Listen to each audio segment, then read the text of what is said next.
All right, let's jump right in. The date is Wednesday, October 15th, 2025, and wow, what a day it's been. We're going to break down everything for you. We're talking high-stakes legal drama, some really big moves on the global stage, and tensions just ratcheting up right here at home. So, here's what's on the docket. First, a court ruling just dropped that could stop mass government firings in their tracks. From there, we'll dive into a couple of huge legal battles, check out some major moves happening overseas, and then look at the political tensions bubbling up at home. And of course, we'll wrap it all up with a quick roundup of other headlines you need to know. Let's do this. Okay, so let's start with this. The government shutdown, it's now dragging into its third week. And just today, the administration's whole strategy hit a massive legal wall. And this isn't some abstract political fight. This one directly impacts the lives of thousands and thousands of federal workers. And when I say thousands, I mean it. Check out this number, over 10,000. That is the number of federal workers that the White House Budget Office, under Russ Vought, basically threatened with firing. You can imagine, a threat like that, it was bound to set the stage for a huge legal fight. And that fight, well, it just came to a head. A federal court has stepped in and slammed the brakes on those layoffs, at least for now.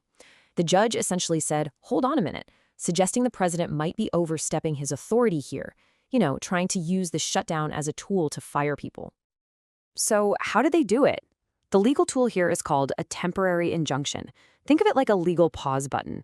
It's a court order that says, stop what you're doing until the court can make a final ruling.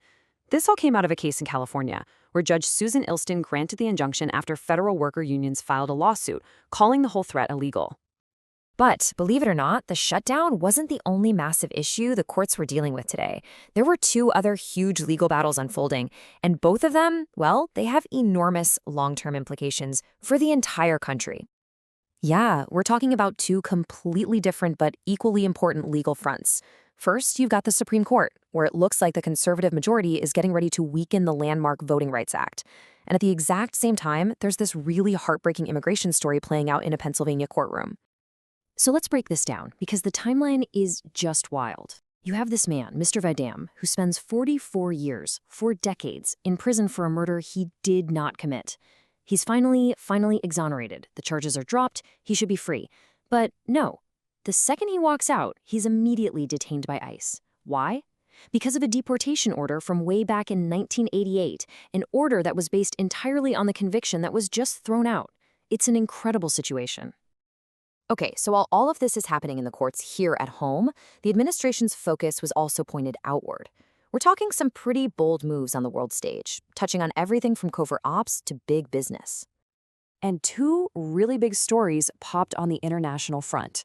First, the White House actually confirmed that it greenlit covert CIA operations in Venezuela. The stated goal? To put more pressure on Nicolas Maduro's government.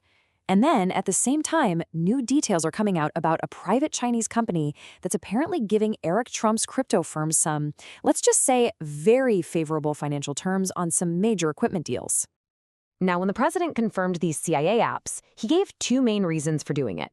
He said the move was necessary to stop prisoners and drugs that he claimed were flowing into the U.S. from Venezuela. All right, let's bring it back home now, because domestic political tensions were absolutely boiling over. And what's interesting here is it's not just the usual partisan fighting. We're seeing conflicts within political organizations, and it's kicking up these huge debates about free speech and party loyalty. So check this out, a brand new free speech firestorm just erupted. Here's what happened. The administration revoked the U.S. visas of at least 6 foreign nationals. And the reason why is what's causing the uproar. It was because of what they posted online about the killing of Charlie Kirk. As you can imagine, civil liberties groups are sounding the alarm, warning this could be a really dangerous crackdown on speech. And speaking of internal conflicts, a huge one just blew up inside the Republican Party.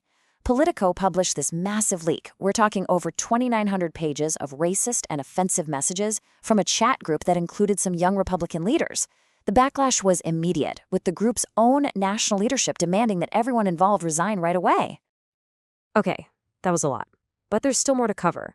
So let's do a quick hit roundup of a few other important stories from this very, very busy Wednesday. Here's something you don't see every day. For the first time in 20 years, the U.S. passport is no longer one of the world's top 10 most powerful.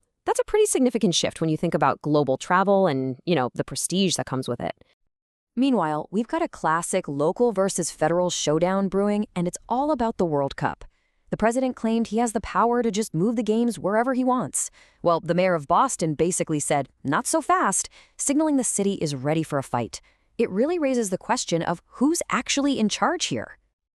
And over in the world of higher education, Brown University just became the second school to say no thanks to a new administration proposal.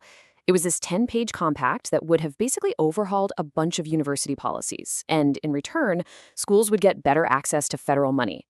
Brown decided to pass.